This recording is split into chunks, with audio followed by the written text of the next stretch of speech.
একদিন রাতের বেলা আরিফ নামের একটি গরিব ছেলের স্বপ্নে একটি পঙ্খিরাজ ঘোড়া আসে এবং সে বলেছে, আমাকে খুঁজে বের করলে তুমি একটা রাজ্যের রাজা হয়ে যাবে এবং তোমার সকল অভাব দূর হয়ে যাবে।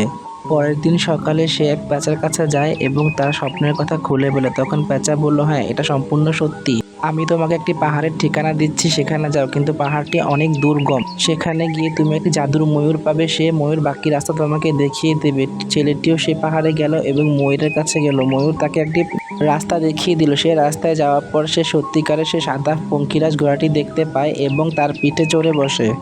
ঘোড়াটি তাকে উড়িয়ে নিয়ে যায় এক অদ্ভুত রাজ্যে। সেটি ছিল আকাশের ভিতরে। সে রাজ্যে পৌঁছানোর পর সে জানতে পারে এই রাজ্যটি আসলে ছেলেটারই। এক অভিশাপের কারণে সে পৃথিবীতে গিয়ে পড়ে। তার অভিশাপ শেষ হওয়ার পর তাকে আবার সে রাজ্যে নিয়ে আসা হয়।